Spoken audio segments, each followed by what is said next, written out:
If you roll into it, you only have one, and if you don't need to have a ship tracker, you don't. Quick nav log, just so you know where the points are that little J loaded, and if they're right, I directed him. If they're wrong, he did it on his own. And then you got blank page for gripes and whatever else you need to remind yourself, like you forgot your in-flight lunch because Omar's not on the schedule. Okay, you'll have Elmo's. Elmo's loaded for all your routes getting in and out of the hospitals. Standard visual search, mid-air collision. The only thing I didn't hear yesterday on the brief, and probably ought to foot stomped, was somewhere for 3 and 4, clearance is coming back down the center line. Hopefully they got the message and are staying above about 1,500. And that's about almost 20. You should see that, or hearing for it. Okay, tail numbers 2, 6, 0, and 7. That's all we got. Call signs are standard. Fuel loads should be mains only. Bingo, you set them. Aircraft configuration should be all configured. PJs are out loading meds now and their gear. So that part's done. I know the aircraft were cocked. They got looked at again this morning, so recock them. Okay, I think the SATCOMs are the only thing touched by maintenance. No reason for tape lighting. Do have the stuff available in case we go in tonight. We can slap the emergency exits on, but unless you've already done it, shouldn't have to. Weight and bounces. All the ACs should have theirs. Mine's good. Toll data. Let's see. We should all be running about the same. We'll be about 19,000 pounds on takeoff. 133 on 2.5, 131 10-minute. Over degrees at 80 and 50 degrees at 110. Okay, this was built before our last minute let's cock them. So forgive me, we'll just have a little bit extra time in the seats. So go with our standard stuff. Seats 1030, com checks at 40. 1 and 2 will go ahead and start at 4:05. We'll taxi at 5:00, and we'll probably take off just a couple minutes early. That's fine. The guys go actually into, they start loading the orbiter at 7 minutes after. So we'll be well up there and in position if they were to have any pad emergencies. And 3 and 4, you know, stage your times as necessary. Duration, 1 and 2, we might get an hour on the day. 3, 4, you're going to get closer to 3.5 hours on the day. No weather, as I bring it up here. Stu. Winds out of the northeast, 030 at 10 knots. Got a scattered layer at takeoff around 4,500. Overcast, or broken layer at 25,000. Unrestricted visibility. Temperature of about 2.1 at takeoff. Seat temp of 79 degrees. Sea states 4 to 8 feet. Which will come into play for some of the range clearing. And if we do go contingency, we'll have no moon for us at all. It's 1% illumination, and rise is 0539. Right on. Obviously, they're not looking at the low-level clouds on this radar shot. They did say weather. They said NASA has to have above 4,000 for that layer. That's out, that scatter layer that's out there, but right now they have it. Sweet. And for the PJs, that sea state's only getting worse, they said, further out. So and tomorrow is even higher. NOTAMs are checked. There's a list, but it's the standard stuff here with the TFR in effect, which, guess what? TFR will be going in effect. FCIF, everybody's good. SI is under communications. It's been briefed for about 2 weeks. Any questions on that? Okay. Standard crew dues, responsibilities, training rules will apply. Com procedures will be a quick push throughout. You've got all those. Catch frequencies, unlike our standard, will be 2828, since that's where your LARs pretty much will get parked all day. Flight equipment should have Georgia and Carolinas plates, at least one per bird, in addition to the normal stuff. Personal equipment, do take goggles. Just grab your case and stick it in the aircraft somewhere where people can find it. Standard on anti-hijacking. All right, quick review. It's 1 through 4, that's a pad emergency. 1 and 2 will respond right off the SLF. We should be quickly getting that way. Just as soon as we hear there's a mode, we'll go to the aircraft and wait. 3, 4 of King 3, once again, is up. Refuel with them. Stay offshore and just stay topped on gas. Once they start calling for us, then you might be the first to cycle in, since you'll be fairly close. Cycle into the CCP, then off to the hospitals, then back. It's a quick reminder, PJs or flight docs, if you have the astronaut on board, you're the definitive, or you are the hand receipt to them until NASA gets a handoff at the hospital. So we may lose you in the middle of some of these cycles. That's okay. We'll grab a med tech or something to go with us on second, third goes.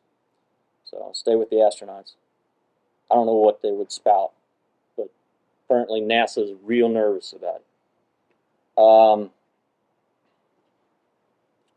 We'll have the hot gas down the chevrons, hopefully, and at least the fuel truck's there. So 5 and 6 will all be over at the SLF, standard stuff there, and we'll just cycle out.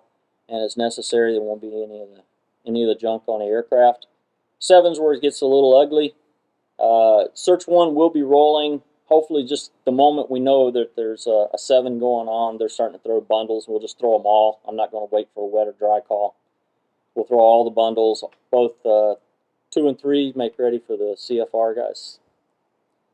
I'll try to pick a good LZ, hopefully nowhere near those hypergalactics. 2, you can insert the docks. We'll do the bundles, not docks, PJs and docks if you insert with the team, obviously if it's dry. Kind of hold up, let those guys go in with all the breathing apparatus.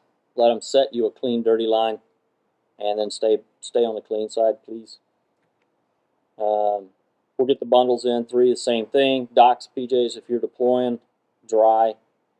That'll be the area. People will get confused and mixed up into their docks. You kind of have the hammer on who gets on what aircraft to cycle and take what you need. PJs, just try to stay as a team wherever you get mixed into it. Okay, as CFR pulls them back across the clean line, docks, PJs, you got them at that point. 4, you'll be the first one in. 2 and 3 will be reconfiguring. Hopefully, if we need to sip some fuel, and then off and away to the hospital, I'll get the last one. Or I'll have to dive off, get some gas, reconfigure, and go get them. Let's see. Same thing. Come back because there'll probably be some crash fire guys that will need evacs out. So we briefed yesterday. Mode 8 will launch as a 4th ship. There is no given control point at this particular moment, so we'll have to do that rapidly on the fly. 1,000 foot, we'll rendezvous with King 2. Just check his hoses, and they'll probably pull him away, and we'll stay with 3. All right, just a reminder, keep the tanks as full as you can. And then if a pop-up on your assignment is there, don't leave them. Just grab them. Then tell them who you got, and then go to your assignment. Okay, any questions on HAR? Bob, you got it all clear with the Marines? Yes. Since they're operating on 56B now? The Breg? Yeah, the NATO reg with all the weird... Yeah, weird stuff. Yeah. Yeah. Okay. So just keep them offshore, keep them where out of trouble, and tell them where they need to be. FARP, like I said, it'll be on the chevrons with our fuel truck guy. And we'll just see if we constantly can't keep him out there. I know NASA will want to run him back and forth as they're running flight ops in and out of the SLF unless they set up their CCP there. And water ops, shouldn't be any questions there. If you do go into night wops, it'll be very, very tail end of your whole mission. Shouldn't really be there, but if you do, you know, slower, kinder. You have the new software for the pilots to stare at. Good luck. Lots of chem lights. Make the sea glow. All right, if all goes well and we recover back into here, I'll lead you out along the taxi towaway. Go to a staggered left, if you will. 4 call when you're ready. That means everybody else is. We'll come into Mike. Just slide into a trail on the way, on the turn. Taxi back, put it where you found it. Put the gear up. We deconfiguring today as planned. Okay, so when you come back in, it's partial deconfig, and we'll go from there. Okay, ramp brakes. We got 4, and there is 4. So you stay with your aircraft, you flip your sign to the last one in line, everybody below you moves up 1. Are there any docks that need to change? On this, it shows me it's 4, 3, Oh. we'll just get on the right one. Yeah, get on the right one. But I mean, if there's a ramp break and you suddenly become 4, is that, or even flight dock 1, you can become 4. It's not a problem. What's Other than in flight time. And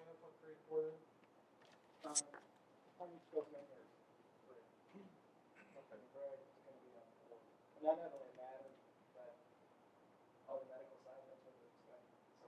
Okay. So we'll show up on the right one. You get 1 flight dock only. Sorry. Okay, emergency ice intentions, standard stuff. Who's ever on controls plan on keeping it till it terminates. Get away from the ground if you can. Let the formation know what's going on. If you do hit fuel fire or aircraft coming apart, it's immediate egress. There's no pyro really on board, so just clear it a couple hundred feet. We like to go off the nose, count heads, look around on your way out. Don't leave anybody behind. You'll go over ditching as needed as a crew. And we already talked about equipment. All right, ORM sheet. Looks like if we go to contingency, we'll go medium on mission. Is that the way I'm reading this, you? Okay. So at that point, you know, it's nice and slow. Keep the formations a little on the loose side. We'll try to get electronic control between 1, 2, and then 3 and 4. Use them as 2 elements at that point, keeping our spacing. Probably the biggest risk factor if we do end up going into a contingency op is controlling the adrenaline. It's going to get real boring till you get there, then it'll get real exciting, and then it'll get real boring as you're leaving. So it'll be like Katrina coming off the city. Everybody's tired and wants to go to sleep. Let's see. Mitigate that. Just kind of watch each other, try to keep up and control the adrenaline so you don't get the fall off. All right, questions. 2. Anybody? 3? Anybody on 3? Yeah, after the mission, I'd like to do a little swing out to Reno. I have a spot I got to survey, so if kick off. Sure. Whoever wants to be kicked off, everyone's off for the flight time. Yeah, post mission. Extra half hour. 4? All right, that'll sum it up. See you guys at the aircraft. PJs, I guess they got the stuff loaded? All right.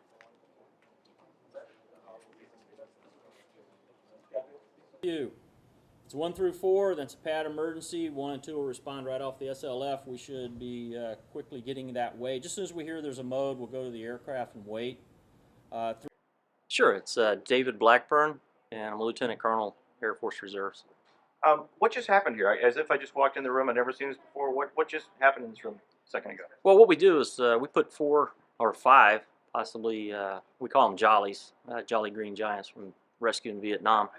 We put 4 or 5 helicopters on alert here to support the NASA program. As the shuttle flies, the STS astronauts, they're in a risky business, and our job then is to go locate and recover them in 6 hours if an event happened where they had to get out of the shuttle, whether it be on the pad or out over the water if they bailed out. How do you guys train for something like this? Well, our role is combat rescue, and in that role, that training is unfortunately or fortunately is at a higher level than what we would see here supporting the NASA mission. So our day-to-day training for a combat role allows us to basically roll into this one with minor adjustments. What are some of the biggest concerns? I mean, what's maybe the top 3 things that you guys can focus on today? Well, our biggest concern is hopefully nothing bad happens. You know, this unit's been doing this mission since the Mercury days, coming out of Miami. So, as have it, there's not been a rescue of an astronaut that's been needed. The unfortunate events have usually been pretty catastrophic. So our concern, obviously, is to be ready. Make sure all the crews are well rested, well trained, ready to go. The aircraft are in the best maintenance shape that we could possibly keep them, and that we're working with a lot of services. So what you get, as you saw in the brief yesterday, we had Marines that come down from Cherry Point. We've got my pararescue jumpers are out of Moody Air Force Base. They're active duty. So there's a lot of parts and players. So can we orchestrate this thing perfectly the first time, because that's the way it has to be done. So that's always a concern. In addition to supporting NASA today, is this also a good training, exercise for your guys, and it supports your combat readiness? Well, as we see in rescue, sitting alert is hours and hours and hours of boredom, occasionally outlined by moments of terror. But training-wise, it isn't an effort in that we do spool up the aircraft, we have to reconfigure them, we bring all these players in, we expect them to operate exactly the way they've been taught. And, so in that particular point, yeah, we do exercise a little bit. Now we do have NASA exercises, and they go on about biannual, that really put it to the test so we can actually work to make sure we're doing the right thing at the right time. What's the summary of the phase that you guys will be covering? You talked a little bit about this launch. There's a couple of abort scenarios with return to landing site, abort once around. So what are some of the stages that you guys will be kind of the milestones in the launch that before you know you're clear? Well, NASA, instead of saying like emergency codes or anything like that, they like to use just mode types, or what mode are they going to go into. 1 through 4 are different pad emergencies where they'll need to get the astronauts out. It's according to which way they need to get them out and how bad the pad is in shape. So in those roles, we're medevac, which means they will recover the astronauts. They get them packaged if they're injured, and then we'll take them from them to local area hospitals or wherever definitive care is. Then we go into the launch mode criteria. If it launches successfully and then there's a problem, they have a return to launch site, which is an RTLS. NASA being an acronym, they love acronyms. As it's performing the RTLS, several things can happen. It can make it to the runway, but then hard landing, people are damaged. Then we're into working with the crash fire rescue guys that are up at NASA. They get the astronauts out, package them real quick. We take them to definitive care, wherever that may be. If it has a really bad landing and it comes off the runway, or it doesn't make the runway at all, then you have 2 different scenarios set up there where we may be needed to get the crash fire rescue guys into the aircraft or into the spacecraft at that point, recover them, and then get them out to area hospitals. And then the last would be if the energy is not enough to make the runway, then they will attempt a bailout. And if they bail out, they'll be out over the ocean. And that's where we end up using a lot of forces to get them out, because the shuttle goes very fast, and it'll be very far downrange or very high about the time they really look at a bailout scenario. They can determine if they have the energy or not. If they do that, then we have marine tankers, guard tankers, air reserve tankers that are out there for us. We've got Coast Guard Falcon jets. As you can see, the playlist goes long and long and long, with our 4 helicopters going well offshore, outside of range of land, refueling off the tankers. That's how we stretch it out there to go recover everybody that's in the water. And our 130s have the possibility of even putting more PJs in the water if they need to assist the astronauts immediately. Because face it, the astronauts are going to be coming down a slide pole very fast very fast for airspeed, and there's going to be some injuries, so we can bet on that. And then we'll talk about the last one is the abort once around. If you have to be prepared, even though it's out of sight, it goes around the planet, but you maybe have another opportunity to support them. Right, there's a series of steps that the orbiter has to be able to maintain to stay on orbit, whether it be opening the cargo bays for the heating, cooling cycles and pumping in energy. But for whatever reason, if NASA determines that it's on orbit but it needs to come down immediately, they can go ahead, line it up, fire, and then they'll land. And then it becomes the same issues of a landing emergency, whether it may be too fast, too heavy, too short, you know. So if it's hard landing or it comes off the runway for whatever reason, then we're back to those same modes that we were if it were making an emergency return immediately. You guys are carrying, I mean, the personnel you're carrying is from PJs, pararescue jumpers, medical technicians. Tell me who's on board, the actual roles of the people on board to support the astronauts if needed. Okay, obviously we got our basic air crew of 4, and then I'll have 2 pararescue jumpers. They are trained, we call them PJs.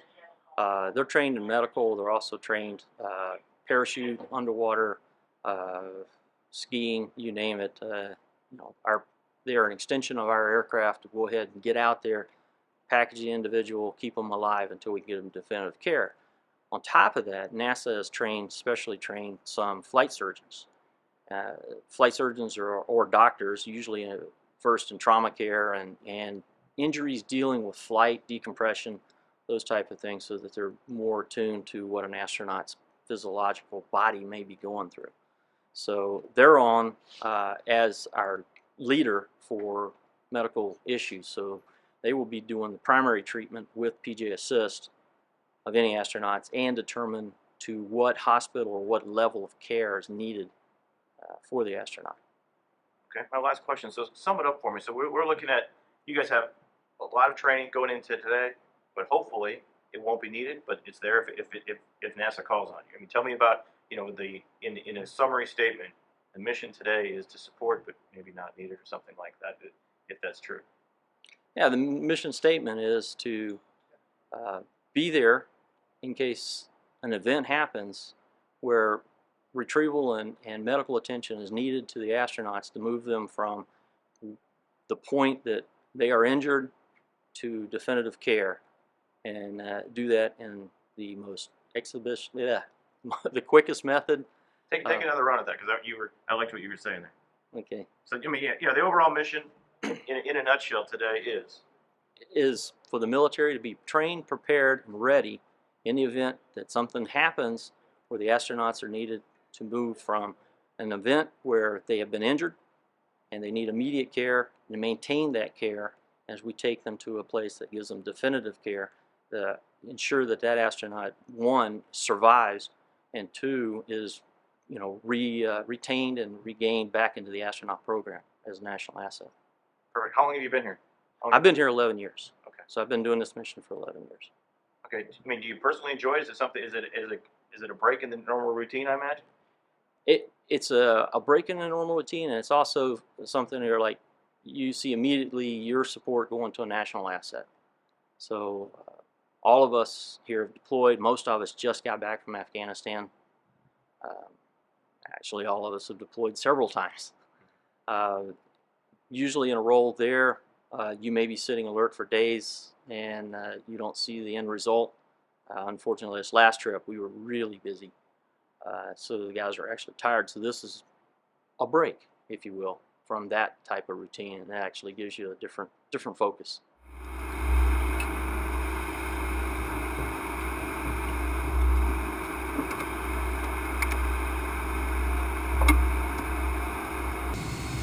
Flat amount looking good. Clear on 2. 2 is clear.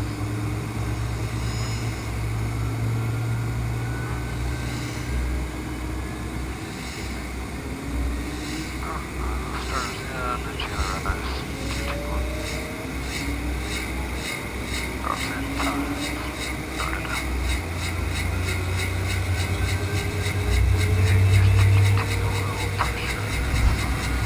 Run break tonight, backpack off on punch. Auto. Wrong, turn, coming up. Fine.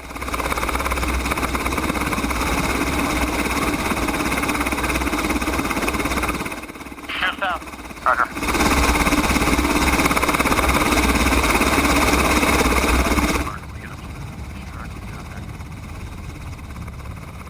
Alright, 6.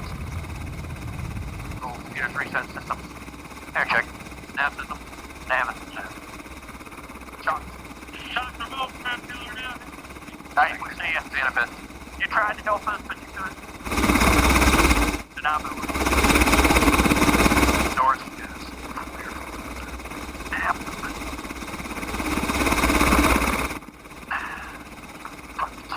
Yeah, I'll push and you're on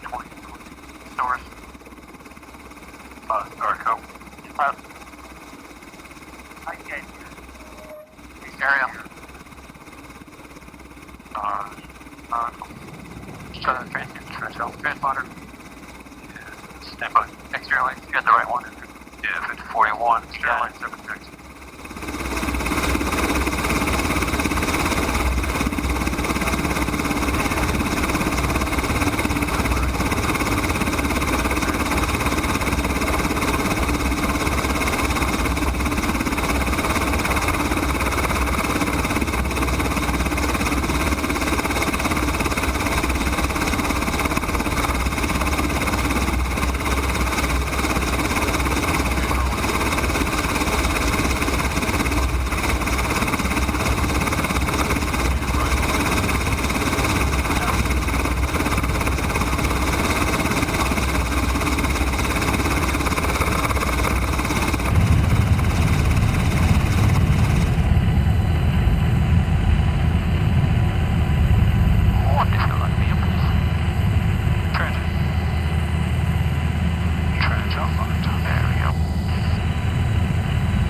Wind 330 at 8 on the Pittsburgh.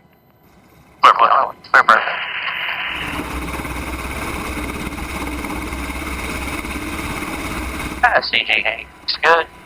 Aircraft good.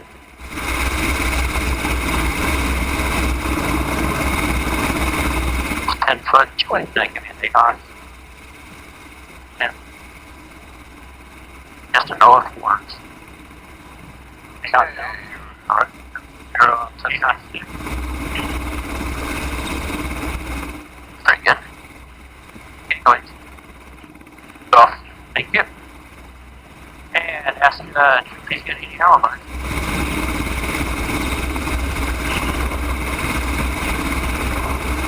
There you go.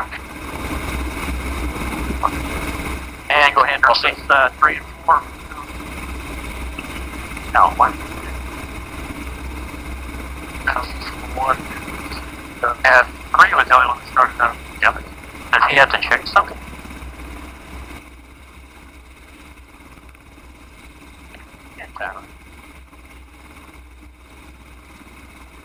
Yeah, when 340 went right back up to go. Alright, coming. No problem. Alright.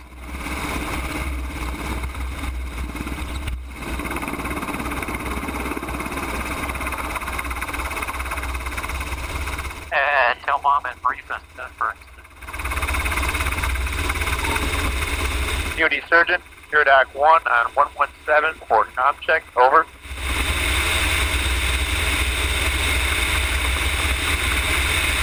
Dr. Orange, this is DoD Surgeon on 117. I have you loud and clear. How many? Have you loud and clear. Over. DoD Surgeon out, thanks.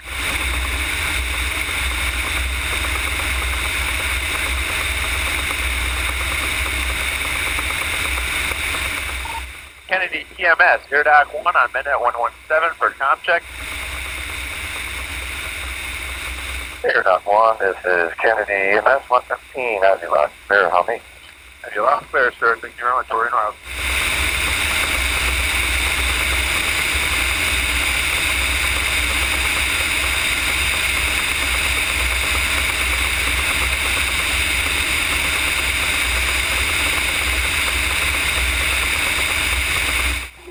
Little soft, but I hear you.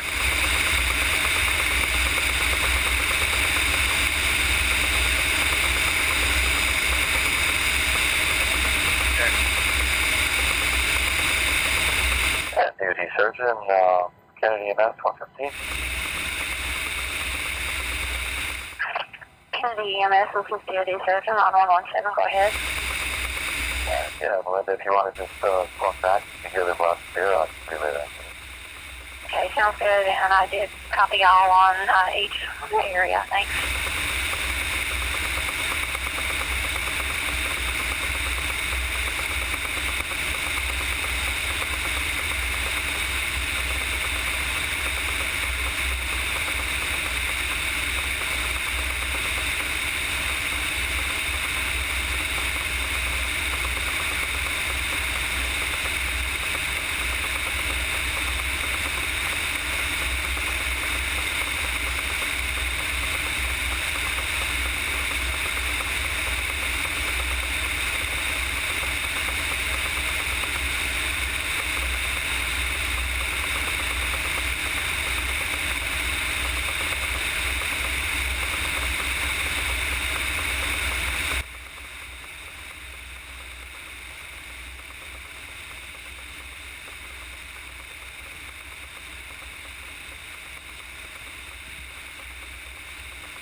Kennedy EMS. This is Houston Crew Surgeon on MED 117 for pop check.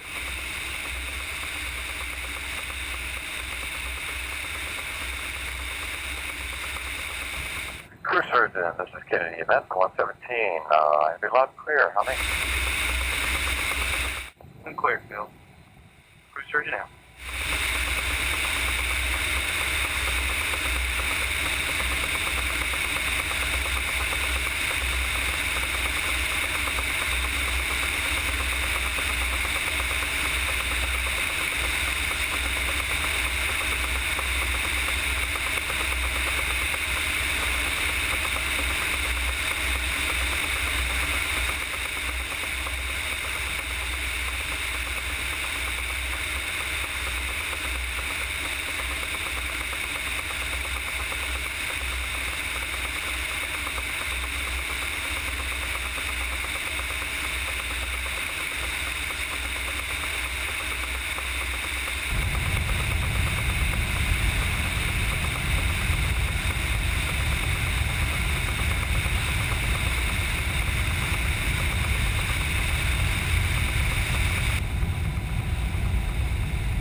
Crew surgeon, this is DOD surgeon on 117 requesting a comm check.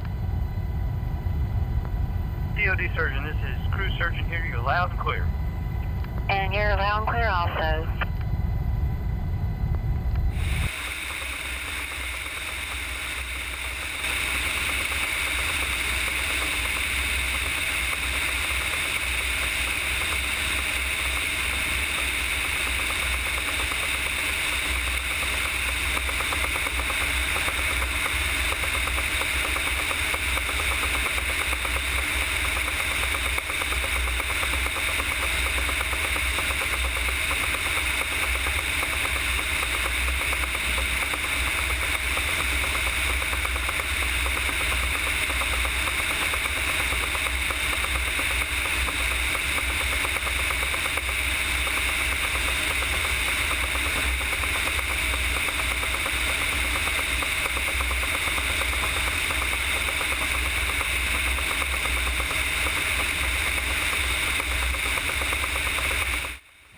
Air Doc 2, this is DOD surgeon on 117 requesting a comm check.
DOD Surgeon, Air Doc 1 on 1.7, just checking to see if you heard from Air Doc 2, over.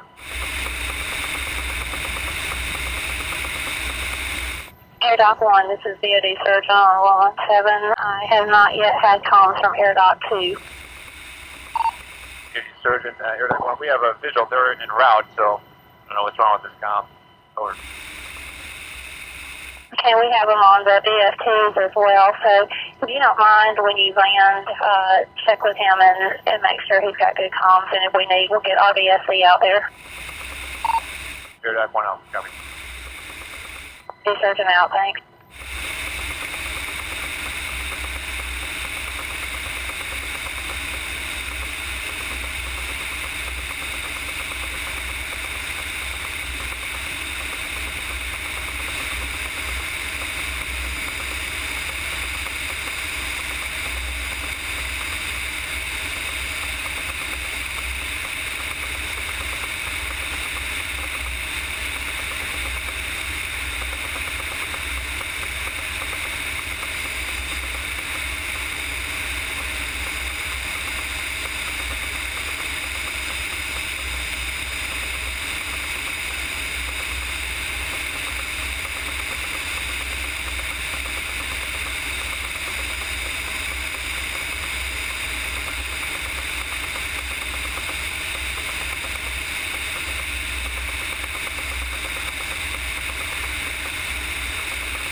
Special Forces. This is EMS 117. Just want a general announcement that we have an active position in the low end of 0.5 p.m. on the west side of the causeway, about 30 minutes over 70, and 45 minutes over west side of the causeway. Trios docking, copy. Trios docking. Portable 9 and Portable 11, near copy.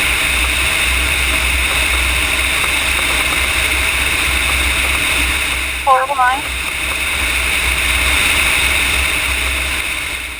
Portable 9, we have some acid depth about 45 minutes after launch. On the west side of the causeway, very low concentration, but just want to make you aware if you come.